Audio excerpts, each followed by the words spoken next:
हाँ मेरे बाल मंदिर की साइड में आता है प्याज चटनी आप रास्ते में आ जाओ। हाँ बाकी कोई कुछ नहीं पता नहीं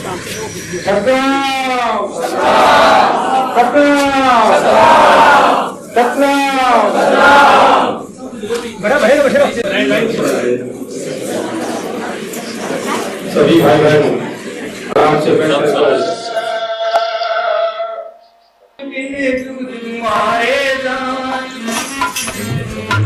जुग जुग मारे जाए खाए फिर चमकीला ऐसे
साक्षा है आप सब लोगों के अंदर विराजमान मेरे परमपिता परमात्मा परम सदगुरु स्वामी बाबा श्री निकिदास महाराज को अनंत अनंत प्रणाम। आप सब लोगों को सादर सत्सा है। ये सतगुरु महाराज का वचन है कि अंधी दुनिया हुई दीवानी साहिब छोड़ जे महात विखानी, कि इससे नीचे का जितना क्षेत्र है, आंखों से नीचे जितना क्षेत्र है, इसको संसार कहते हैं। और इसके अंदर ये जीव विचरण करता रहता है।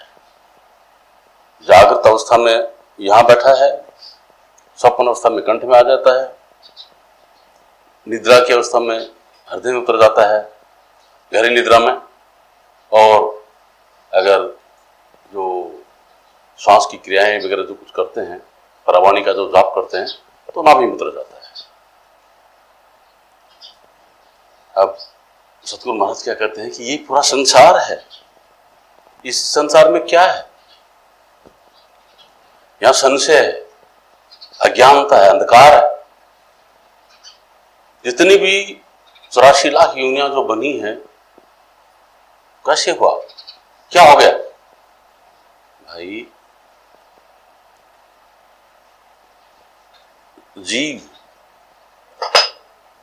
इसने माइंड के साथ में संपर्क किया।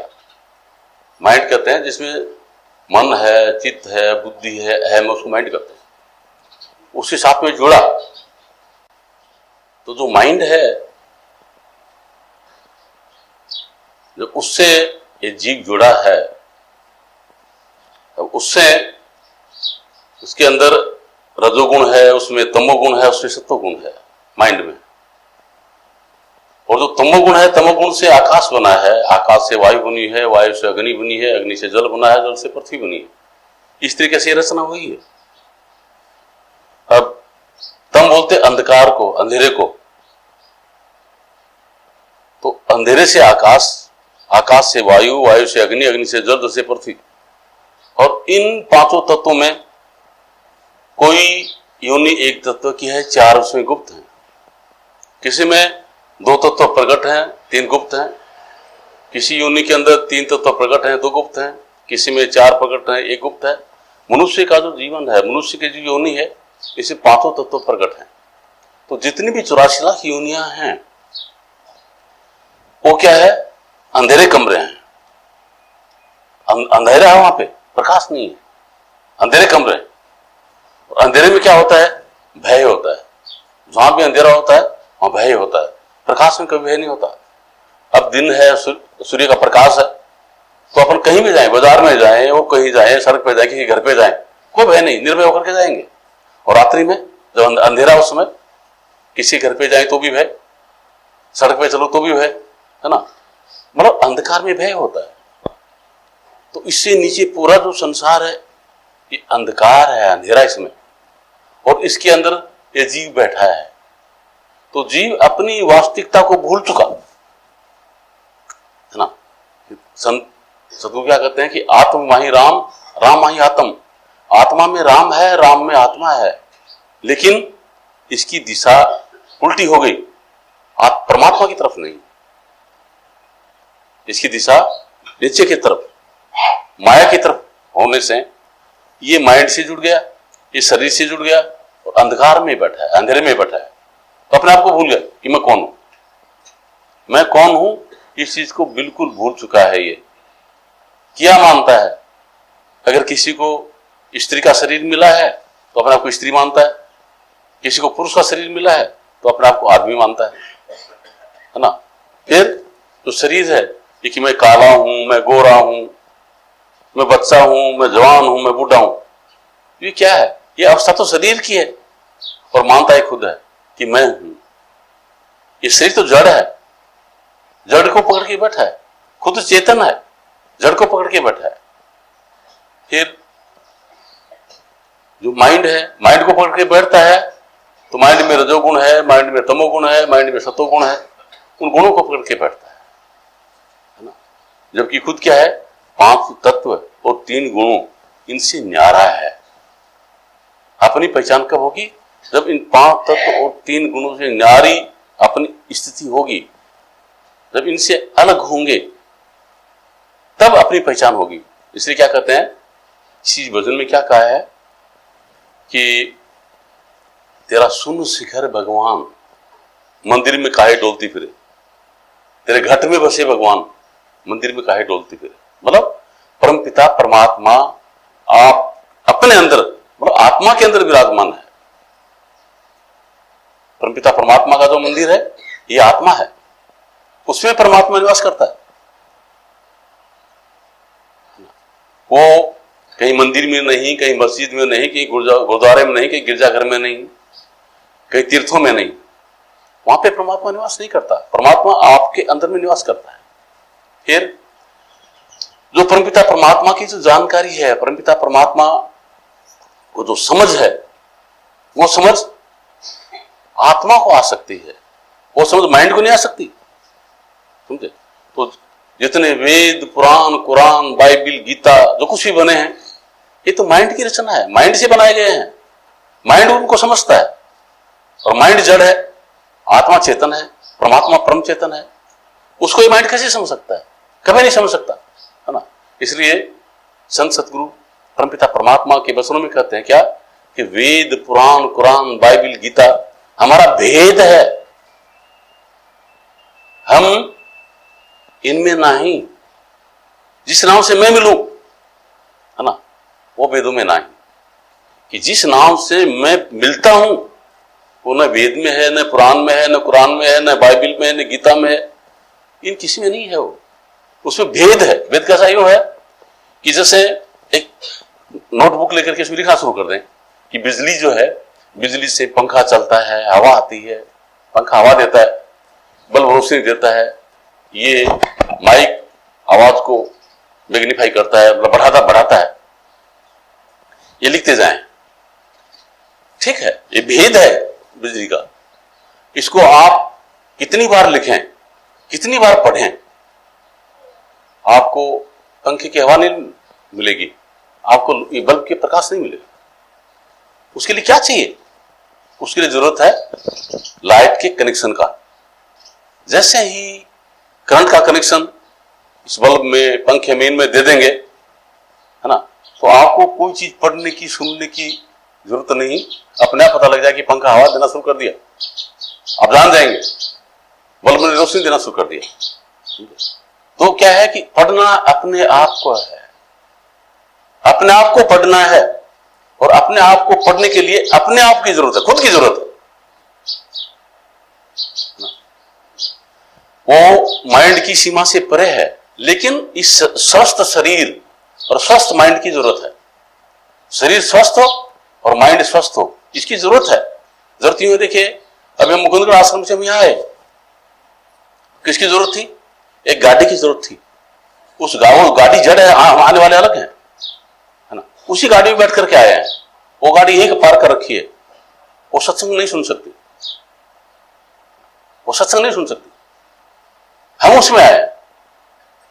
ठीक है, तो उसकी जरूरत है। जिस हिसाब से शरीर और माइंड गाड़ी की तरह है, उसी गाड़ी की तरह है। इनके जरिए एक पर्टिकुलर पॉइंट तक पहुंचा जा सकता है।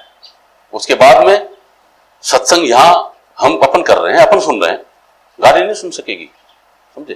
तो शरीर और ये जो माइंड है, ये कभी भी आत्मा को नहीं जान पाएगा, कभी भी परमात्मा को नहीं जान पाएगा। तो जान नहीं सकता, इसलिए क्या है, और है अंधेरे में, समझे? ये माइंड नहीं जान पाएगा और अंधेरे में जीव के साथ में रह रहा है, तो वो भयभीत है, उसको मृत्यु का भय लगता है। उसको ये पता नहीं कि मेरी मृत्यु कभी नहीं है, मतलब जीव जो है, जो आत्मा है, ये कभी पैदा नहीं हुई, मरेगी कैसे? हमेशा से है। जैसे सूर्य का प्रकाश हमेशा से है, जब से सूर्य है उस वक्त से प्रकाश है। ये नहीं कि सूर्य किसी अलग दिन पैदा हुआ, प्रकाश किसी दूसरे दिन पैदा हुआ, ऐसा नहीं। जब से सूर्य है उसी वक्त से, मतलब क्या है, उसकी किरण है, उसका प्रकाश है। उसी हिसाब से परमपिता परमात्मा हमेशा से है, आत्मा हमेशा से, अपन हमेशा से है। लेकिन अंधेरी कोठरी में आकर के परमात्मा को पीठ दे दिया, अंधेरी कोठरी में आ गए, अंधेरे में आकर के यहां भय है, मृत्यु का भय कि मैं मर जाऊंगा, जबकि खुद की कभी मृत्यु नहीं होती। ये जीव अजर और अमर है, अविनाशी है, इसका कभी विनाश नहीं हो सकता, समझे? लेकिन अपने आप को मरने वाला और जीने वाला मानता है, इसलिए भयभीत है। भयभीत है तो इसलिए मतलब माइंड से रचना कर लेता है, माइंड रचना कर देता है कि इसको कोई सहारा चाहिए, है ना। तो कभी हनुमान जी का सहारा लेता है कि हनुमान जी मेरी सहायता करना, कभी शिव जी का सहारा लेता है कि शिव जी मेरी सहायता करना, कभी ब्रह्मा जी का सहारा लेता है कि ब्रह्मा सहायता करना, है ना, कभी गणेश जी की सहायता मांगता है, कभी किसी चीज की सहायता मांगता है। ये माइंड की रचना है। इसलिए गुरु महाराज क्या कहते हैं कि तीर्थ, व्रत, धर्म सब मन के, है ना, ये सब माइंड की रचना, माइंड ने बनाए हैं। परमपिता परमात्मा ने ऐसा नहीं बनाया, है ना। जिस चीज को आपको खोजना है, जिस चीज से आपको जानना है ना, वो परमपिता परमात्मा की स्वयं की रचना है, उस मालिक की रचना है, इस माइंड की रचना नहीं। माइंड ने तो हिंदुस्तान बनाया, पाकिस्तान बनाया, इटली, ईरान, इराक, अमेरिका, ये माइंड ने बना दिया। इसने जो रेखाएं खींची हैं हिंदुस्तान की, पाकिस्तान की, इटली की, ईरान की, इराक की, अमेरिका की, ये आदमी के माइंड ने रेखा खींची है ना। और उस मालिक ने देने वाले ने तो पर्ची दिया था, उसके अंदर रेखा खींचने वाला माइंड है। उसने न किसी को हिंदू बनाया, न किसी को मुसलमान बनाया, न किसी को सिख बनाया, न किसी को ईसाई बनाया, है ना। उसने सबको इंसान बनाया। ये हिंदू, मुस्लिम, सिख, ईसाई ये आदमी के माइंड ने बनाया। फिर उस मालिक ने किसी को ब्राह्मण बनाया, न किसी को क्षत्रिय, न वैश्य, न शूद्र, ये कुछ नहीं बनाया, ये आदमी के माइंड ने बनाया। तो माइंड की जो रचना है वो अलग है, परमपिता परमात्मा की रचना न्यारी है, समझे। तो जिस रचना के अपन अंदर है वो काल की रचना है। काल की रचना पूरी की पूरी जड़ है, उसमें वो काल चेतन की रचना नहीं, चेतन रचना नहीं कर सकता हो, जड़ रचना है। चेतन परमपिता परमात्मा की पूर्ण रचना, परम चेतन है, उस परम चेतन में से ये आत्मा इस जड़ संसार के अंदर आकर के सबको चिता रही है, चेतन कर रही है। यही आत्मा, यही जीव जब माइंड में आ जाता है तो माइंड अपना काम करना शुरू कर देता है ना। शरीर में आ जाता है, शरीर काम करना शुरू कर देता है। अब शरीर के अंदर ये माइंड अगर जीव है तो शरीर में कहां खुजली चल रही है, कहां पे दर्द हो रहा है, कहां पे हंसी आ रही है, कहां खुशी हो रही है, ये सब चीज का अनुभव होगा, है ना। और ये अगर कहा कि चेतन चाव से होत अनारा सभी ठाट माटी का सारा, अगर ये चेतन, ये जीव इस शरीर से अलग हो जाए तो क्या होगा? कुछ नहीं, मिट्टी शमशान घाट में ले जाकर इसको जला देते हैं। ठीक है, क्यों? उसको बोलते अर्थी, मतलब इसको जिस पे रख देते हैं उसको ले जाते हैं तो क्या बोलते हैं कि अर्थी जा रही है, मतलब इस शरीर रूपी रथ को चलाने वाला इसमें नहीं है, ये शरीर रूपी रथ को चलाने वाला इसमें नहीं है, इसलिए इसको अर्थी बोलते हैं और ले जाकर शमशान घाट में उसको जला देते हैं। समझे? यही जीव जब माइंड में आ जाता है तब इस चीज के अनुभव होता है कि मैं बाप हूं, मैं बेटा हूं, मैं मित्र हूं, मैं दुश्मन हूं, मैं ये हूं, है ना। इन चीजों का अनुभव होता है। अब क्या है इसको देखिए, एक आदमी खड़ा है, उसके सामने उसके माँ बाप आ गए तो क्या बन गए? वो बेटा बन जाता है कि मैं बेटा हूं। उसकी पत्नी आ गई तो क्या बन गया? पति बन गया। उसके बच्चे आ गए तो खुद बाप बन गया। अगर मित्र आ गए तो मित्र बन गया, दुश्मन आ गए तो दुश्मन बन गया। तो है क्या? वो क्या है ना? ये जो भी कुछ ऐसी अवस्था हो रही है इसको बोलते हैं स्टेट ऑफ माइंड। ये तो माइंड की अवस्था है ना। तो माइंड की अवस्था वो बदल रही है। जो चेतन आत्मा है वो अबदल है, ये जीव अबदल है, ये परमपिता परमात्मा का नूर है, ये अबदल है। तो हो क्या रहा है देखिए कि भाई जो जिस चीज का अंश होता है वो उस अंश को चाहता है। ये परमात्मा का अंश है, ईश्वर अंश जीव अविनाशी, चेतन अमल सहज सुख राशि। ये चेतन है, इसमें किसी प्रकार का मैल नहीं आ सकता, ऐसा अमल है। सुख की खान है, ये अमृत इसके अंदर है, इसके अंदर परमानंद है, समझे। और परमपिता परमात्मा का नूर है। तो अब क्या कि इसकी दिशा किधर है? जिधर आनंद नहीं है, खुशी नहीं है, जहां पे बेचैनी है, उधर इसकी दिशा है ना। और उधर उस आनंद को ढूंढ रहा है, अपने आप को नहीं ढूंढ रहा, अपने आप को कभी नहीं खुश कर रहा। उसको मकान में आनंद ढूंढ रहा है, दुकान में आनंद ढूंढ रहा है, बीवी में आनंद ढूंढ रहा है, बच्चों में आनंद ढूंढ रहा है, पढ़ाई में आनंद ढूंढ रहा है, पोस्ट में आनंद ढूंढ रहा है ना। उसमें हो तो आए ना, उसके अंदर अगर आनंद हो तो आए, समझे। कभी नहीं मिला आज तक उस आनंद का, इस संसार के अंदर किसी को लवलेस भी नहीं मिला। जानते नहीं वो आनंद है क्या चीज, कब मिलेगा? जब अपने आप में जाए। तो अपने आप में जाने के लिए क्या कहते हैं कि तेरे सुन शिखर भगवान मंदिर में काहे डोलती फिरे, कि अपने अंदर में जा। कैसी अवस्था में जा? कि जब ये शरीर से आप अलग हो जाएं, ये शरीर शून्य हो जाए।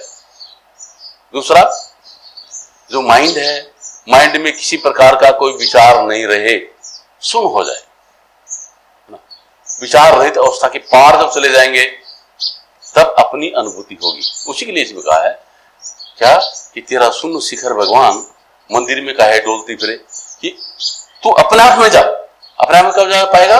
इस शरीर और माइंड से अलग होकर के अपने आप में जा पाएगा। तो शरीर और माइंड से अलग होने का मतलब ये नहीं है कि ट्रक के नीचे अपने आप को दे दें, है ना, तो शरीर से अलग हो गए ना। ये नहीं होना है, अलग होना नहीं होता है। अभ्यास करके सच्चे संत सदगुरु सच्चा तरीका बताते हैं, है ना, अपने अनुभव का तरीका बताते हैं कि किस तरीके से इस शरीर में से अपन को अलग किया जा सकता है, किस तरीके से इस माइंड से अपने आप को अलग किया जा सकता है ना। और फिर क्या है कि इसी के अंदर, है ना, जैसे मतलब क्या है, जैसे चिड़ावा है। अब चिड़ावा तो बहुत बड़ा है। अब चिड़ावा के अंदर इस आश्रम के अंदर इस समय सत्संग हो रहा है। जो इस समय इस आश्रम में मौजूद है वो सत्संग सुन पा रहा है कि यहाँ पे क्या चर्चा हो रही है, उसको सुन पा रहा है। चिड़ावा पूरा नहीं सुन पा रहा उसको, कि जहां सत्संग हो रहा है वहां सुन पा रहा है। उसी हिसाब से इसी शरीर के अंदर क्या है, अंतर ज्योत निरंतर वाणी, परमपिता परमात्मा की परम ज्योति जग रही है ना। वो ज्योति परम चेतन ज्योति है। वो सूर्य के प्रकाश जैसी नहीं, चंद्रमा के प्रकाश जैसी नहीं, समझे, ऐसे नहीं है। वो चेतन का प्रकाश है, चेतन का प्रकाश सुधारे जारी, उसे पाने से मिटी तेरी बीमारी। वो चेतन का प्रकाश है, उस चेतन के प्रकाश का जब अनुभव होगा तब मतलब क्या होगा, जितने भी भ्रम हैं वो सब भ्रम दूर हो जाएंगे, पता लग जाएगा कि मैं खुद कौन हूं। तो अंतर ज्योत निरंतर वाणी हर इंसान के अंदर, चाहे वो हिंदू है, चाहे मुसलमान है, चाहे सिख है, चाहे ईसाई है, चाहे ब्राह्मण है, चाहे क्षत्रिय है, चाहे वैश्य है, चाहे शूद्र है, किसी भी देश का रहने वाला है, चाहे अनपढ़ है, चाहे पढ़ा लिखा है, चाहे चपरासी है, चाहे राष्ट्रपति है, वहां पे कोई भेदभाव नहीं है, समझे। सबके अंदर परमपिता परमात्मा का नूर, परमपिता परमात्मा की मधुर वाणी मौजूद है ना। वो परमपिता परमात्मा का नाम है, वो कोई भाषा नहीं है, समझे। तो परमात्मा का नाम कहाँ है, अपने अंदर में है, अपने इस शरीर के अंदर, दोनों भावों के बीच में। यहाँ अगर 1.5 इंच अंदर जाए तो वहां पर है, जो वहां मौजूद होता है वो उसका अनुभव कर पाता है, जो वहां मौजूद नहीं होकर के और कहीं भी मौजूद है वो उसका अनुभव नहीं कर पाएगा, समझे। तो इसलिए कहा कि मुझे वेद पुराण कुरान से क्या, मुझे सत्य का पाठ पढ़ा दे कोई, है ना, मुझे मंदिर मस्जिद जाना नहीं, मेरे अंतर ज्योत जगा दे कोई। मतलब कि उसके लिए वेदों में, पुराण में, कुरान में, बाइबल में, इनमें क्या मिलेगा, किसी में अल्लाह मिलेगा, किसी में गॉड मिलेगा, किसी में हरे राम हरे कृष्णा मिलेगा, किसी में एक ओंकार मिलेगा, किसी में सतनाम मिलेगा। वो भाषा है तो उसमें नहीं, उनमें परमात्मा का नाम नहीं मिलेगा। परमात्मा का नाम मिलेगा आपके अंदर, क्योंकि वो परम ज्योत है ना, वो परम प्रकाश, ज्योत दिन राती, ना चाहिए कुछ दिया धरत बाती। वो परम प्रकाश, वो ज्योति बिना घी, बिना दीपक के, बिना और किसी बिजली के वहां हमेशा है। उसके अंदर अखंड आरती हो रही है, चाहे उसको अखंड आरती कहो, चाहे उसको अखंड पाठ कहो, चाहे उसको अखंड प्रार्थना कहो, जो भी नाम आप दीजिए, चाहे अखंड नमाज कहो, वो हर इंसान के अंदर में हमेशा हो रही है। जो वहां पे अपने आप को मौजूद करता है वो उसका अनुभव करता है, जो अपने आप को वहां मौजूद नहीं करता वो उसका अनुभव नहीं करता, समझे। तो इसलिए वो चीज वेदों में, पुराण में, कुरान में, बाइबल में, गीता में, इनमें नहीं मिलेगा, मंदिर मस्जिद में नहीं मिलेगा, वो आपके अंदर में मिलेगा। अपने अंदर में अपन को जाना होगा, उसके लिए सच्चे संत सतगुरु सच्ची दिशा देते हैं, सच्चा अभ्यास कराते हैं। उसके लिए पहले सच्चे सतगुरु को क्या करना पड़ता है, काल का कनेक्शन काटना पड़ता है, समझे। तो मरे मृत्यु तो हमेशा होगी, जब भी किसी भी योनि के अंदर आए हैं, जिस भी योनि में आए, 84 लाख योनियों में, तो हर योनि में मतलब कि मृत्यु के द्वार को पार करना पड़ता है। मृत्यु के द्वार को पार करते क्या होता है कि इस जीव का कनेक्शन ऑटोमेटिक काल से है ना, तो काल के कनेक्शन में फिर चला जाता है, फिर से उसको कीड़ा मकोड़ा जो कुछ भी है कर्म के हिसाब से आगे उसकी यात्रा शुरू हो जाती है, समझे। तो वो यात्रा नहीं हो, उसके लिए क्या है कि सच्चे संत सतगुरु को काल का कनेक्शन काटना पड़ता है। उसको बोलते हैं नामदान। नामदान ये नहीं कि 5 नाम आपको सुना दिए, समझे, वो नामदान हो गया, नहीं, वो नामदान नहीं है। उससे काल का कनेक्शन काटना पड़ता है, और वो पावर सतगुरु के पास में होती है और किसी के पास में नहीं, समझे। वो 5 नाम तो आपने भी सुन लिए, आप भी किसी को बता सकते हैं, उससे बात नहीं बनेगी, ठीक है। देखिए इसके लिए क्या था कि सतगुरु कबीर साहब के पास में वीर सिंह बाघेला आया, आकर के बोलता है कि प्रभु जी, गुरु महाराज, मुझे आप नाम दे दीजिए, है ना। तो ठीक ऐसा है, चल राम राम राम राम કર્યા कर। बोले महाराज राम राम तो हम करते ही हैं। बोले नहीं, तू तेरी मर्जी से करता था ना, अब मैं कह रहा हूं कि राम राम કર્યા कर। बोले इससे क्या फर्क पड़ता है, चाहे आप कहें चाहे मैं कहूं, इसका बहुत फर्क पड़ता है। बोले क्या फर्क पड़ता है, बोले वक्त आने भी बताऊंगा, ठीक है। क्या हुआ कि एक दिन वीर सिंह बाघेला और अपना कचेड़ी लगा के बैठा हुआ था, दरबार लगा रखा था। कबीर साहब पहुंच गए, पहुंचते गेट पे पर जैसे घुसे, वो वीर सिंह बाघेला जो राजा था उसकी तरफ इशारा करके कहते हैं क्या कि इसको गिरफ्तार कर लो, अरेस्ट हिम, मतलब इस वीर सिंह बाघेला को गिरफ्तार कर लो। तो राजा है, सभी प्रजा उनकी तरफ देख रहे, कबीर साहब की तरफ देख, क्या बोल रहे हैं, कैसे इसको गिरफ्तार कर रहे हैं, समझे। उन्होंने 1 बार कहा, 2 बार कहा, कबीर साहब ने 5-10 बार उस चीज को दोहरा दिया, कोई खड़ा नहीं हो रहा, ठीक है। तो वीर सिंह बाघेला ने कहा कि ये कैसा महात्मा है ना, ये तो इसको ये पता नहीं कि क्या मैं क्या कर रहा हूं। तो उसने तुरंत बोला क्या कि कबीर साहब की तरफ इशारा करके इसको गिरफ्तार कर लो। तुरंत जो गिरफ्तार करने वाले थे उठ गए और कबीर साहब को गिरफ्तार करने लगे। बोले मैं यही तो इसको जवाब देना चाह रहा था, क्या कि मैं भी वही चीज बोल रहा था कि इसको गिरफ्तार कर लो, कि मेरे पास गिरफ्तार करवाने की ताकत नहीं है, समझे, तो इसको कैसे गिरफ्तार करते? और इसके पास में गिरफ्तार करने की ताकत है तो इसे बोलते मेरे को गिरफ्तार करने के लगे। तो कहा कि हमारे पास में उस परमपिता परमात्मा के नाम की, राम की ताकत हमारे पास में है, तो हम उस राम के नाम को बताएंगे, है ना, तो बिल्कुल काल का कनेक्शन कटेगा, समझे। अगर आप बताएंगे कुछ नहीं होगा, कोई असर नहीं होगा, समझे। तो संत सदगुरु क्या करते हैं, पहले काल का कनेक्शन काटते हैं ताकि जब अभ्यास करके ये चेतन ऊपर जाए, है ना, तो काल के दरबार में नहीं जाए। उसका कनेक्शन क्या करते हैं, जो अंतर ज्योत निरंतर वाणी है, जहां पे सतगुरु परमपिता परमात्मा, है ना, उसकी अखंड आरती हो रही है, अखंड नमाज पढ़ी जा रही है, अखंड प्रार्थना हो रही है ना, उस जो भी आप नाम दे दीजिए उससे कनेक्शन करते हैं। जैसे ही ये चेतन, चाहे आप जिंदगी अभ्यास करेंगे तो, और जिंदगी अभ्यास नहीं तो मृत्यु के वक्त में ये चेतन सिमट करके सीधा जहां परमपिता परमात्मा की अखंड आरती हो रही है वहां जाएगा, वहां कनेक्शन करते हैं, उसको बोलते हैं नामदान, ठीक है। इसलिए संत सतगुरु क्या कहते हैं कि जब सतगुरु प्रसन्न हो, दे नाम का दान, दीन हो हृदय द्रोह करो नाम पहचान। क्या कि जब सतगुरु खुश होकर के और नाम का दान देते हैं, ठीक है, तो उस नाम के दान से, उस नाम के जरिए आपको सच्चा नाम क्या है उसकी पहचान करनी है ना। वो जो नाम है, वो 5 नाम आपको जो बताए गए वो नहीं है। जो सच्चा नाम है, जो परमपिता परमात्मा का सच्चा नाम है, वो आप लोगों को जो 5 नाम बताए गए वो नहीं है, पर उस सच्चे नाम तक पहुंचने के लिए वो सीढ़ी है। उस सच्चे नाम तक पहुंचने के लिए वो 5 नाम सीढ़ी है ना, उसके जरिए उस नाम तक पहुंच जाओगे, है ना, जहां पे परमपिता परमात्मा का सच्चा नाम है, ठीक है। वो सच्चा नाम आपके अंदर में विराजमान है, ठीक है। और वहां पर सच्चे संत सतगुरु जिन्होंने आपको नाम दिया, है ना, आपका हरदम इंतजार करते हैं, ठीक है। अभ्यास करके अगर आप जाओगे तो आपको वहां पे आपके सच्चे सतगुरु नूरी स्वरूप में मिलेंगे। चाहे आप अभ्यास करके जाओ, चाहे मृत्यु वक्त में जाओ, ठीक है, सच्चे सतगुरु वहां पे जरूर मिलेंगे। तो इसको मरने का इंतजार क्यों करने का है, जिंदे जी अभ्यास करके और फिर जाना है। क्यों?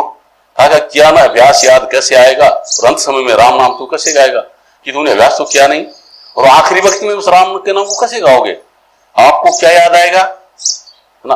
गुरु महाराज कबीर साहब क्या कहते हैं, अरे कबीरा हरिहर सुमर ले, तेरे प्राण जाएंगे छूट, और घर के प्यारे आदमी चलते को लेंगे लूट, है ना।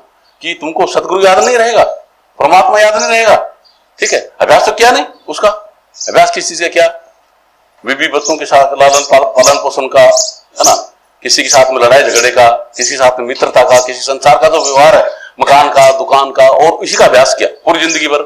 परमात्मा के नाम का अभ्यास तो क्या ही नहीं, समझ गए। तो आखिरी वक्त में जब चेतन ऊपर उठेगा, मृत्यु के वक्त में आएगा, काल के कनेक्शन, काल में तो के अंदर तो नहीं जा सकेगा, लेकिन क्या है कि आपको दोबारा, है ना, इस 84 लाख योनियों के अंदर उसी जिसका आप ध्यान कर रहे हैं, ठीक है, बीबी का ध्यान कर रहे थे बीबी के साथ में, बच्चों का ध्यान करते बच्चों के साथ में, परिवार का ध्यान करते परिवार के साथ में, दुश्मन का ध्यान करते दुश्मनी लेने के लिए, मित्र का ध्यान करते मित्रता निभाने के लिए, आपको दोबारा मनुष्य जन्म लेना पड़ेगा, फिर से दोबारा काम को करना पड़ेगा। तो इसलिए गुरु महाराज कहते हैं नहीं, जिंदे जी अभ्यास कीजिए और वो इस मंजिल को तय कर लीजिए कि मुझे मृत्यु के बाद में कहां जाना है, वो पहले पहुंच जाओ वहां पे, है ना, पहले ही वहां पे पहुंच जाओ ताकि कोई रुकावट ही नहीं हो।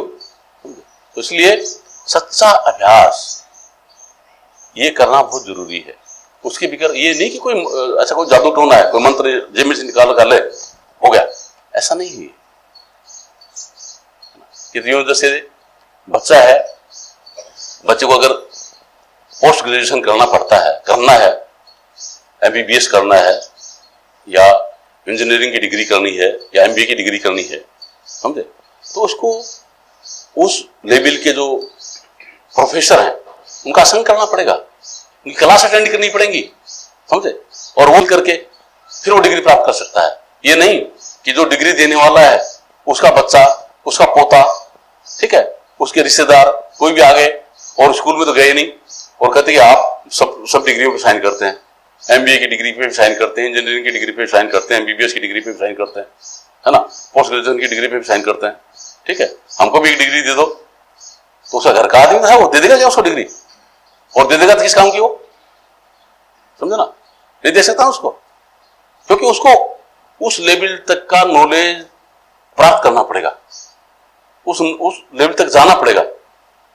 समझे। तो उसी हिसाब से क्या है कि सच्चे संत सद्गुरु ऐसे नहीं करते, कोई जंत्र मंत्र तंत्र करते, ऐसा नहीं है, समझे। वो आपसे अभ्यास कराएंगे, अभ्यास करके आपको उस लेवल पे आना पड़ेगा, है ना, जहां पर सतगुरु आपको अंतर में नाम देंगे। अंतर में नाम दिया जाता है, आपके अंदर में नाम दिया जाएगा। चाहे आप चंद्रमा पे बैठे तो वहां पर भी आपको नाम मिलेगा, आप अमेरिका में बैठे तो वहां नाम मिलेगा। ये नहीं कि सतगुरु का फिजिकल स्वरूप वहां पास में तो होगा, नहीं, वो उसका नूरी स्वरूप होता है, वो आपके अंदर में बैठे होते हैं। वहां पे आप जाइए, आपको वहां पर नाम मिलेगा। तो ये सब चीज आपके अंदर में है, इसलिए बाहर भ्रमित होने की कोई जरूरत नहीं है। बाहर की संसार की चीज अगर आप मांगोगे तो भाई वो चीज नहीं मिलेगी। क्यों?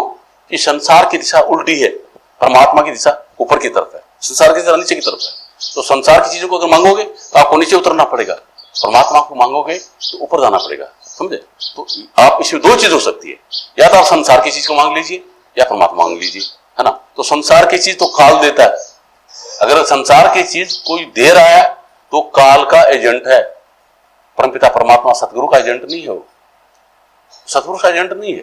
अगर काल की चीजें आपको दे रहा है, बच्चे दे दे, दान और कुछ दे दे, आपको धन दे दे, आपको और कुछ कर दे, आपके स्वास्थ्य को ठीक कर दे, ऐसा कुछ कर दे, तो काल का काम कर रहा है, काल का एजेंट है वो।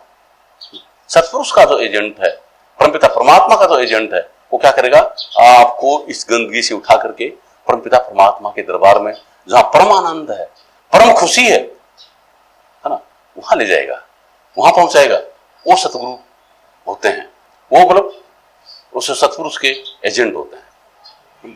अब आगे में क्या है, कहा कि देखिए कि अलख पुरुष की हारसी साधु का ही दे, लखा दो चाहे अलख तो इनमें ही लख ले। अगर आपको परमपिता परमात्मा को देखना है तो क्या है कि आप किस लेवल पे हैं, आप इस संसार के अंदर विचरण कर रहे हैं, है ना, शरीर धारण कर रखा है, खाना पीना खा रहे हैं, संसार का व्यवहार कर रहे हैं, तो आपको ऐसा संत सतगुरु चाहिए जो आप जैसा हो, आप जैसे शरीर लेकर के ध्यान करके बैठा हो, है ना, आप लोगों की तरह खाना खाए, आप लोगों की तरह संसार का व्यवहार करे, समझे ऐसा, लेकिन वो परमपिता परमात्मा के प्रेम के अंदर पूरी तरह जगा हुआ हो, उसमें जग गया हो ना, ऐसे सतगुरु की जरूरत है। तो जब उससे जुड़ेंगे तो क्या होगा, देखिए अगर आप अभ्यास किया, अभ्यास में बीबी से जुड़े तो काम वासना पैदा होगी, बच्चों से जुड़े तो बच्चों की स्कूल की फीस जमा करानी है, उसको नोटबुक ला के देने का, वो चीज याद आएगी, समझे। माँ बाप से जुड़े तो माँ बाप के साथ में क्या करना है, उनको क्या खिलाना है, क्या पिलाना है, कहाँ ले जाना है, वो चीज याद आएगी। मित्र से जुड़े तो मित्र के साथ में क्या व्यवहार करना है, उसी बच्चे की शादी कब करवानी है, वो चीज याद आएगी। दुश्मन से जुड़े तो उसकी दुश्मनी कैसे लेनी है, वो चीज याद आएगी। अगर सतगुरु से जुड़े तो क्या परमपिता परमात्मा याद आएगा। अगर सतगुरु से जुड़ करके सतगुरु से आप संसार की चीज मांगोगे, समझे, हो सकता मिल जाए, लेकिन आप वास्तविकता पर, असली मंजिल पर नहीं जा पाओगे, समझे। क्योंकि देखिए कि इधर सूर्य का प्रकाश है, यहाँ पे दर्पण है, इस दर्पण को सूर्य की तरफ इसे घुमा दिया तो वो प्रकाश उधर हो जाएगा, दीवार पे हो जाएगा, लेकिन सूरज की तरफ, सूरज की किरण, सूरज नहीं दिखाई देगा उस किरण को। तो दर्पण को घुमा करके अगर सीधा सूरज की तरफ करेंगे, है ना, तो क्या होगा, वो सूरज दिखाई देगा, समझे। तो अगर आप अपनी दिशा सतगुरु के अंदर करें तो सतगुरु परमात्मा के लिए करेंगे तो आपको हकीकत में परमात्मा का अनुभव होगा, समझे। और संसार की चीजें अगर मांगते रहे तो परमात्मा का अनुभव कभी नहीं होगा। तो आपको अनुभव होगा, वो माइंड को नहीं। ये याद रखना कि ये जो सब्जेक्ट है ये माइंड का सब्जेक्ट नहीं है, है ना। इसको कभी याद नहीं होगा, इसको कभी अनुभव नहीं होगा, न हुआ है न हो सकता, समझे। अनुभव होगा आपको, अपने आप को। तो आप पहले तो क्या होगा कि आपको अपने आप की जानकारी होगी कि मैं खुद क्या हूं, तभी तो परमात्मा के अनुभव कर पाओगे, तभी परमात्मा को जान पाओगे, समझे। तो इसलिए अपने आप को जानना है, परमपिता परमात्मा, ठीक है, को आप तभी जान पाएंगे जब अपने आप को जान पाए। तो ज्यादा लंबा चौड़ा नहीं बता करके संक्षेप में इतना ही बता रहा हूं। और अभी क्या है कि मतलब वैसे में टायर नहीं हुआ तो रिटायर होने का मतलब ही नहीं उठता, लेकिन क्या है कि ये परमपिता परमात्मा के प्रेम का, सतगुरु महाराज के वचन का आदेश पालन करने के लिए जगह जगह पे सत्संग तो करने ही पड़ेंगे। फिर वो कभी वक्त मिलेगा तो आप लोगों को फिर सत्संग सुना देंगे। ठीक है, सत साई। बिल्कुल, तो अभी समय देंगे या बाद? नहीं, अभी दे देते, अब खुला है, अभी दे देंगे, वहीं से बता देंगे। आपने जो बातें कही कि मूलाधार चक्र से उठ करके आज्ञा चक्र के ऊपर कनेक्शन काट के काल का और निर्विकल्प समाधि में चले जाने के बाद में अनुभव होगा, ये बनने का समझ नहीं, आपको समझ नहीं आया। मैंने मूलाधार का नाम नहीं लिया, सुनिए। निर्विकल्प समाधि आपने कही, निर्विकल्प समाधि का कहा, निर्विकल्प समाधि कही।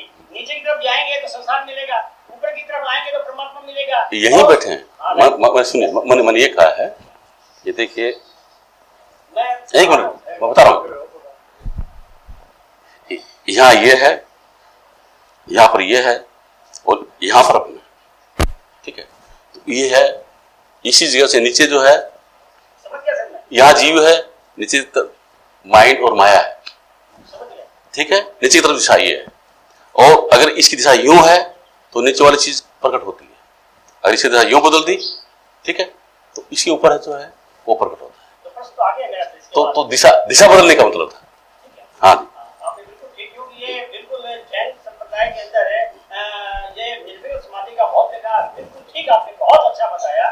मैं ये पूछना चाहता हूँ कि जो आत्मा है, जो इस संसार में आकर के इस शरीर से, इस मन से, इस काल से, प्राण से जुड़ करके और जो है परमात्मा से अलग हो गई, तो ये इससे हम अलग हो भी जाएंगे, तो ये आत्मा आई कहाँ से है, कहाँ इसको जाना है, इसका घर कहाँ है, और ये प्रतिबिंबित रूप है आत्मा का, तो इसका जो प्रतिबिंबित रूप आत्मा का है, जो रूप नहीं है जैसा कि उसका है, तो ये मन के द्वारा बनाया गया संसार है जो कि स्वप्न का है, तो वो जो तुरिया का मन है वो कहाँ है, ये आत्मा कहाँ रहती है और कहाँ मुझे जाना है, इस पर प्रकाश डालिए।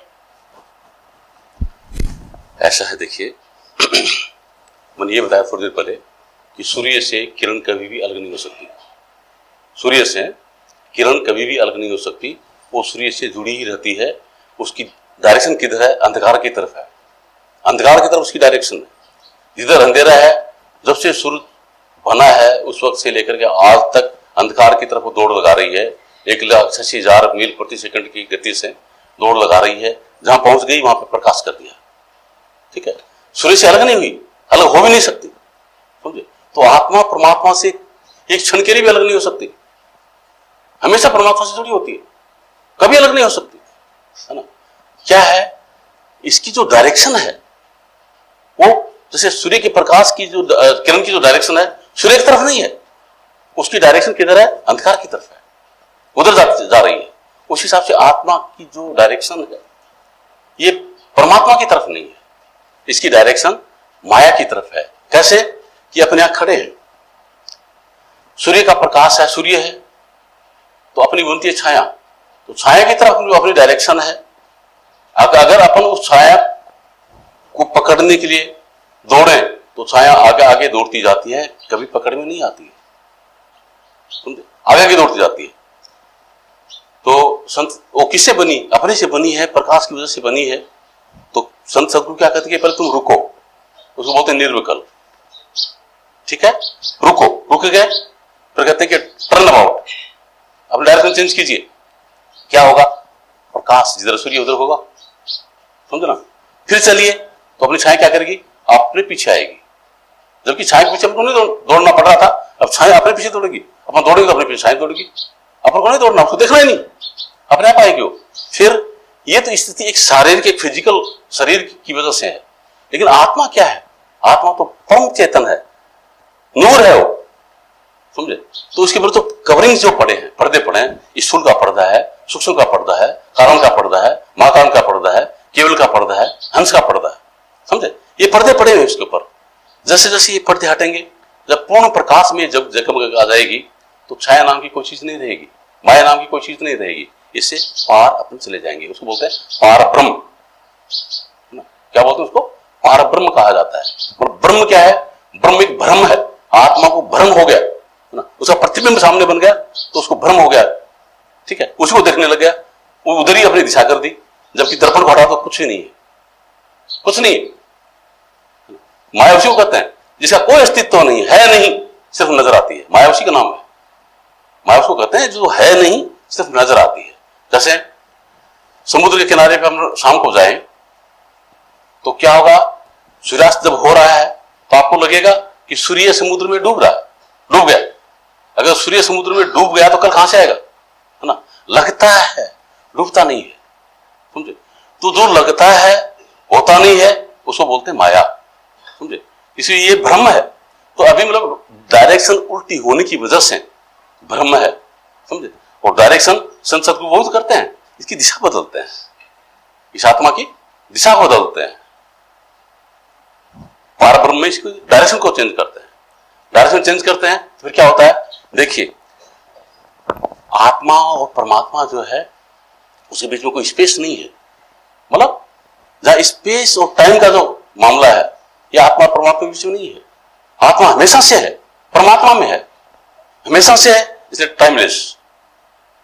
दूसरा कि परमात्मा के अंदर है तो स्पेसलेस, मतलब वहां पे कोई डायमेंशन नहीं है, डायमेंशन की कोशिश नहीं है वहां, समझे? इसे क्या कहते हैं? न कहीं आना है न कहीं जाना है, बस ठोर का ठोर ठिकाना है कि कहीं आप आना नहीं है, देखिए आपको जाना नहीं है, जहां भी आप हैं वहां परमात्मा है, समझे? आपकी डायरेक्शन उल्टी है इसलिए माया नजर आती है, अगर आपकी डायरेक्शन सही है तो परमात्मा नजर आएगा। तो आपकी डायरेक्शन के साथ में क्या क्या प्रॉब्लम है? देखिए ये है कि अभी अपने दिमाग के अंदर संसार भरा है। क्यों भरा है संसार? कि संसार की चीजों का कनेक्शन माइंड तक पहुंचाने के लिए, मैसेज पहुंचाने के लिए ये जो आंखें हैं, ये कान है, इनके जरिए पूरा संसार का मैसेज माइंड को पहुंचता है ना? और माइंड के अंदर उसकी स्टोरिंग होती रहती है, स्टोरेज उसका होता रहता है, ठीक है? पर संसार इसमें भरा हुआ है। अगर आंख नहीं हो, कान नहीं हो तो कुछ नहीं होगा, समझे? तो इसी हिसाब से मतलब क्या है कि आत्मा की आंख और कान, समझे, वो क्या है कि आत्मा के साथ में नहीं लगे हुए, वो माइंड के साथ में लगे हुए हैं, वो शरीर के साथ में लगे हुए हैं, उधर लगे हुए हैं वो, है ना? तो शरीर के साथ में लगे हैं, शरीर का अनुभव होता है, माइंड के साथ में लगे हैं तो माइंड का अनुभव होता है, समझे? और इसी को हटा करके, शरीर और माइंड से उसी को हटा करके और आत्मा से उनको जोड़ना पड़ता है। जैसे आत्मा से उसको जोड़ देंगे तो परमपिता परमात्मा की मैसेज इस आत्मा के अंदर अपने आप आने लग जाएगी, मतलब इसकी मेमोरी रिकॉल हो जाएगी। सुमिरन किस चीज का नाम है? सुमिरन मतलब ये नहीं कि कोई राम राम करते रहे या और कुछ हम गाते हैं नाम सुमिरन नहीं। सुमिरन क्या है कि अपनी मेमोरी जो अपन भूल गए, अपनी याददाश्त जो गायब होगी वो रिकॉल हो जाए, उसी का नाम सुमिरन है, उसको सुमिरन कहा जाता है, समझे? तो अपनी जो स्मृति जो पैदा होगी, जागृत, वो कब होगी? जब ये सूरत और नृत्य तो चेतन है जिनके जरिए आत्मा और परमात्मा को जाना जा सकता है, समझे? आत्मा परमात्मा को जान सकती है उनके जरिए। वो साधन जब उसके साथ में जुड़े, वो चेतन साधन जब नृत्य जग जाए, सूरत जग जाए तो अंदर ज्योत निरंतर वाणी वही हो रही है, समझे? उसका अनुभव होगा और अपने आप जग जाएगा। सतगुरु उसी को जगाते तब उसकी दिशा बदलते हैं, तब परमपिता परमात्मा का अनुभव होता है। परमपिता परमात्मा इस नृत्य से नजर आता आत्मा को, समझे? उसकी जो मधुर वाणी है, सुरत की समझ आती है, सुनाई देता है सुरत से, समझे? इस तरीके का एक खेल है, यह आंतरिक खेल है। जबान से इसको व्याख्यान नहीं किया जा सकता और न ही माइंड से इसको समझ सकते। ये माइंड से परे का खेल है, इसको अनुभव से ही अनुभव होगा, ऐसे इसका अनुभव नहीं होता है। सच्चाई। अब बोलिए। हाँ बिल्कुल, व्हाई नॉट? ये अपने अपने अनुभव संतों ने दिए हैं। वाणी कहती है कि मूल प्रकृति मोह अहंकार से उपजे तीनों गुण, सो पांचों में पसरे हुई अंधेरी 14 भुवन। प्रलय प्रकृति जब भई पांचों 14 पतन, मोह अहंकार सब उड़े रहे सगुण निर्गुण। तब जीव को घर कहाँ रहो कहाँ ब्रह्म वतन, गुरु शिष्य नाम भवतो धरे पर सुध न पड़ी किन। तो ये जब निराकार ब्रह्म ही नहीं रहेगा, जब ये काल ही नहीं रहेगा और जीव फिर जो कहाँ जाएगा, कहाँ उसका घर है। और मैं एक और प्रार्थना करना चाहूंगा कि आप ओस्टू में 10 दिन रहेंगे इस प्रदेश में, इस क्षेत्र में। ओस्टू में नहीं रहूंगा। हाँ, मैं आपसे अलग से आधे घंटा का समय चाहूंगा। आप अगर मुझे आज्ञा दें तो मैं आप यहाँ मेरे पास पूरा समय है। अब ये 10 दिन आप ले सकते हैं। तो मैं ये 10 दिन आपके, समझे? आपको आधे घंटे की बात करें, ये 10 दिन आपके, बोलिए। जब भी चाहे उसमें आप देखिए, ऐसा देखिए। एक थोड़ी सी जरूर मुझे वहां क्या बात नहीं। देखिए, एक तो संत वाणी होती है, एक शास्त्र की वाणी होती है, और शास्त्र को दरकिनार कर दें तो पूरे समाज को जगाने के लिए हम भागवत को अलग कोने में नहीं रख सकते, हम संसार को जगाने के लिए गीता को कोने में नहीं रख सकते, हम वेद को बिल्कुल अलग करते हैं, ऐसा भी संभव नहीं है। हम कुरान को अलग करके मुस्लिम को नहीं जगा सकते हैं, बाइबल को अलग करके ईसाई को नहीं जगा सकते हैं। इसी प्रकार शास्त्र को बिल्कुल किनारे कर देना कि माइंड की रचना है, ये थोड़ा मुझे इसमें ऐसा देखिए, ये मतलब आप इसी इन्वायरमेंट में रहे हैं, इसी इन्वायरमेंट में रहे हैं, इसलिए आपको ऐसा लग रहा है। ठीक है, मैं अपना अनुभव बता रहा हूं, समझे? क्योंकि देखिए कि जब पहले ये सुनिए, अब आप किधर देख रहे हैं, इधर देख रहे हैं, क्या नजर आ रहा है? ये बहनें नजर आ रही हैं। नहीं सुनिए, मतलब जिनकी डायरेक्शन इधर है उनको ये सब चीज नजर आ रही है। ठीक है, और इन बहनों की डायरेक्शन इधर है तो ये चीज नजर आ रही है। मेरी डायरेक्शन किधर है? इधर है, तो मुझे आप सब लोग नजर आ रहे हो। ठीक है, मुझे ये चीज नजर नहीं आ रही, मैं जिससे बैठा हूं वो चीज नजर नहीं आ रही, क्योंकि मेरी डायरेक्शन इधर है, समझे? तो अलग अलग माइंड, अलग अलग इंसान का अलग अलग माइंड है। जिसकी जिधर डायरेक्शन है उसको चीज नजर आती है ना। आपका अनुभव कुछ और होगा, माइंड का अनुभव कुछ होगा, इनका अनुभव कुछ होगा, इनका अनुभव कुछ और होगा। इसलिए जितने भी जो संत महात्मा हुए हैं, चाहे ईसा को ले लीजिए, चाहे महमूद को ले लीजिए, चाहे बुद्ध को ले लीजिए, चाहे महावीर को ले लीजिए, चाहे कबीर साहब को ले लीजिए, गुरु नानक साहब को ले लीजिए, सदगुरु लेखदास महाराज को ले लीजिए, किसी को आप ले लीजिए, तो वो क्या करते हैं? वो ये करते हैं क्या कि उनकी डायरेक्शन जैसे अपनी है ऐसे नहीं है। अगर अलग जिसकी डायरेक्शन को अलग अलग नजर आएगा, वो इस डायरेक्शन को चेंज कर देते हैं, बंद कर देते हैं इसको। ठीक है, अपने अंतर में प्रवेश करते हैं। ठीक है, कहां जाते हैं? वहां जाते हैं जहां पे माइंड सीज हो जाए। जब तक माइंड है विचार अलग अलग होंगे, एक जैसा विचार नहीं हुआ, समझे? अंदर में जाते जाते जाते इस गहराई में चले जाते हैं, है ना? क्या सत में चित्त जोड़ने से आनंद की अनुभूति जो होती है उस समाधि में चले जाते हैं। ठीक है, उससे चले जाते हैं तो जो आनंद की अनुभूति हुई बुद्ध की, महावीर की, कबीर की, गुरु नानक की, जिस भी महात्मा की है ना, अलग नहीं होगी, एक का एक, कोई नारे नहीं। उस स्थिति में जाने वाले का अनुभव एक होगा, नारा नहीं होगा, समझे? उन संत महात्माओं ने जो बताया, ठीक है, किसको बताया? जिनको अनुभव नहीं था उनको बताया। और वो किस लेवल में बैठे हुए थे? माइंड के लेवल में, विद्वता में बैठे हुए थे, तो उन्होंने विद्वता पकड़ी। उस स्थिति में नहीं गए जहां पे महावीर गए, जहां पे गुरु नानक साहब गए, जहां कबीर साहब गए, जहां पे बुद्ध गया, जहां पे जो गए, उस स्थिति के अंदर जाए तो अनुभव एक होगा। उस स्थिति में नहीं गए तो माइंड के हिसाब से अलग अलग उसका अनुभव होगा। तो फिर ये मान लिया कि हमारा गुरु बड़ा, हमारा गुरु बड़ा है, उसने कहा ना हमारा बड़ा है, उसने कहा हमारा बड़ा है। तो उन्होंने, महावीर ने कोई जैन धर्म नहीं बनाया, बुद्ध ने बौद्ध धर्म नहीं बनाया, ईसा ने ईसाई धर्म बनाया ही नहीं, कबीर ने कबीर पंथ नहीं चलाया कि तुम ऐसा करो। उनका अनुभव एक है। उनका अनुभव जितना भी है कि मेरा उपदेश वर्णों न साचा, कि मेरा जो उपदेश सभी वर्ण, चाहे कोई भी हो, सबके लिए सच्चे है, सच्चा है, किसी एक व्यक्ति विशेष के लिए नहीं, समझे? तो संतों का जो भी उपदेश होता है वो किसी व्यक्ति विशेष के लिए नहीं होता है, सबका एक होता है। क्यों? कि उन्होंने एकत्व का अनुभव किया, एकत्व का अनुभव किया कि ये पंख है, ये ट्यूबलाइट, ये नारी है, कोई बात नहीं, लेकिन इनके अंदर प्रवाहित होने वाला करंट एक का एक, उसका अनुभव किया, समझे? वो अनुभव किया, है ना? आप किस चीज का अनुभव करते हैं? बल्ब जल रहा है तो क्या कहेंगे? लाइट है, करंट है। आप इसके प्रकाश को देख रहे हैं, करंट को देख रहे हैं, करंट का अनुभव तो नहीं हुआ आपको, करंट का अनुभव नहीं हुआ, प्रकाश का अनुभव इसलिए आप कह रहे हैं कि लाइट है, लेकिन लाइट क्या वो नहीं जान पाएंगे, समझे। तो अभी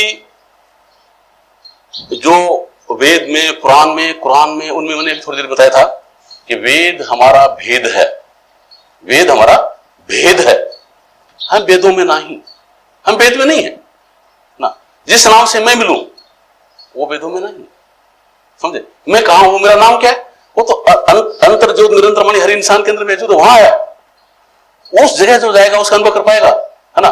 वेद को, पुराण को, कुरान को पढ़ते पढ़ते पढ़ते और एक कि मैं हाजिर फाजिल हो गया, विद्वता हो सकती है, माइंड का विकास हो जाएगा, लेकिन उस सत्य का अनुभव नहीं होगा, है ना। इसलिए क्या कहते हैं कि नाम लिया जन सब लिया, सब शास्त्रन का भेद, बिना नाम नर के गए पढ़ चारों वेद, ठीक है। आके सन का अधिक सुमरन करे, सुख दे साख, करोड़ ग्रंथ का अर्थ है सुरत ठिकाने रख, समझना। तो अपनी सुरत को ठिकाने पे जो ले आता है उसका अनुभव एक होता है, और वो अनुभव का विषय है, वो विद्वता का विषय नहीं है, समझे। कि जबान से उसको बोल दे, पढ़ दे, लिख दे, ऐसा विषय नहीं हो, वो विषय नहीं आ रहा है, उसका तो अनुभव किया जाता है ना। वो अनुभव कैसा दिखे, भारी तौर पे बता रहा हूं मैं। 3 औरत है, एक औरत को डिलीवरी हो रही है, बच्चा पैदा होने वाला है। दूसरी औरत जो उसके साथ में आई है वो बच्चे पैदा कर चुकी है। तीसरी औरत डॉक्टर है, जिसको बच्चा पैदा नहीं हुआ, वो बच्चा पैदा करा रही है। तो जिसको बच्चा पैदा हो रहा है ना, उसको प्रसूति की पीड़ा हो रही है, उसमें से पसार हो रही है, वो उसका अनुभव कर रही है। जिसको बच्चा पैदा हो गया वो भी जानती है इसको कैसी पीड़ा हो रही है, वो जानती है इसको पीड़ा कैसी हो रही है। लेकिन डॉक्टर जो बच्चा पैदा करा रही है, जिसने बच्चा पैदा नहीं किया, वो जान सकती है क्या उसको कैसी पीड़ा हो रही है, जबकि उसने पूरी डिग्री ली है, डॉक्टर की डिग्री ली है, बच्चा पैदा करा रही है, उसका अनुभव नहीं हुआ जब तक बच्चा पैदा नहीं करे, समझे। तो ये खेल जो है ये अनुभव का है, पूरा अनुभव का है, ये सब्जेक्ट माइंड का नहीं है, that is beyond mind, mind can not think at all. अंतिम सर, बोलिए आपने बिल्कुल दुरुस्त कहा। आपने महावीर जी, बुद्ध जी, अरविंदो, इनके विचार एक है, बिल्कुल निराकार ब्रह्म, और ये जो मानने वाले उनके विचार एक है। लेकिन कबीर जी की भी आपने कहा विचार एक है, कबीर जी कुछ और भी कुछ बोलते हैं, ऐसा एक माइंड बोलते सर, 4 लाइन है। बोलिए। एक पलक ते गंगजो निकसी वह गया 34 पानी, वही पानी द्वय पर्वत ढापे दरिया लहर समानी, उर्मखी तरवर चढ़ बैठी बोले अमृत वाणी, वही माखी के माखा नाई पानी पिनकर वाणी, वही कर्म गुण तीन जाए वह तो पुरुष अकेला, कहे कबीर इस पद को मुझे सो सतगुरु मैं चेला। विजय में है ये, और ये 2 अखंड पुरुष बताए, तो इसमें थोड़ा सा भगवान महावीर से, भगवान बुद्ध से, अरविंदो से अलग बात बता। देखो ऐसा है, कबीर साहब ने जो बताया ना, वो क्या है कि इस सुन अवस्था के पार भी गए, वो उसी अवस्था में नहीं रहे ना। क्या कहा, शब्द कहां से उगता, कहां को जाए समाये, हाथ पांव आके नहीं कैसे पकड़ा जाए। ये कबीर साहब ने गोरखनाथ जी से पूछा था। गोरखनाथ जी जब कबीर साहब के पास में गए तो वो कहने लगी कि कबीर साहब ने बताया कि हमारा जो भेद है शब्द के अंदर है। बोले शब्द तो मैं जानता हूं। गोरखनाथ जी ने कहा कि शब्द मैं जानता हूं। तो कबीर साहब ने कहा कि तुम जानते हो? बोले हाँ। तो बताओ कि शब्द कहां से उगता, कहां को जाए समाये, हाथ पांव आके नहीं कैसे पकड़ा जाए। ठीक है, तब क्या है कि सदगुरु गोरखनाथ जी क्या कहते हैं कि शब्द नाभि से उगता है ना, और सुन में जाए समाये, हाथ पांव आके नहीं चित्त से पकड़ा जाए। कबीर साहब ने कहा कि यही तो काल की कलाकारी है, इसको बोलते अनंत शब्द, मतलब इको है ये। जैसे कुएं के पास गए और कुएं के पास ने कहा कि कुआं, तो कुएं से प्रतिध्वनि निकलती है कुआं, समझे। ये जो सत शब्द का इको है, समझे, तो ये तो शब्द उसका इको है। तो फिर शब्द कहां है? तो गोरखनाथ जी ने पूछा फिर तुम्हारा शब्द कहां है? तो कबीर साहब बोलते हैं देखिए, शब्द शून्य से उगता, कि जब शून्य अवस्था आ जाती है, when there is no hindrance in mind, in the seized condition of mind, है ना, शब्द प्रकट होता है। आपका तो समा गया और हमारा वहां से प्रकट होता है। शब्द शून्य से उगता, सचखंड में जाए समाये, है ना, वो सचखंड में जाता है। और क्या है, हाथ पांव के नहीं, सुरत और नृत्य से पकड़ा जाए। वो सुरत और नृत्य से पकड़ में आता है, वो चित्त से नहीं, समझे। इसे क्या कहते हैं कि सुरत नृत्य ले पाइए, सत शब्द स्थान, ज्ञानी ध्यानी थकित भय, भय कबीर गिरदान। वो ज्ञान और ध्यान अलग हो जाते हैं, सुरत नृत्य से उस चीज को पकड़ में आता है। वो हम लोग का सब्जेक्ट है, समझे। कबीर साहब की मतलब उस गहराई को आगे बताना था, ये वहीं पे नहीं रोकना था मुझे, समझे। लेकिन वो अगर पहले ही मैं इस चीज को बता दूं तो फिर समझ नहीं आएगा, डमाडोल हो जाते। Welcome welcome at any time. हम बताए 10 दिन आपके, मैं तो 10 दिन आपको दे रहा हूँ। चलिए नहीं आप हाँ अभी सत्संग में साथ में रहिए, क्या बात है। कोई 10 दिन का मतलब क्या है, ये था नहीं कि आपके पास बैठ जाऊंगा, सत्संग मेरे साथ में सुनिए, सत्संग सुनाऊंगा आपको, जो मर्जी आप भी कीजिए, बताएं क्या दिक्कत है उसमें, नो प्रॉब्लम।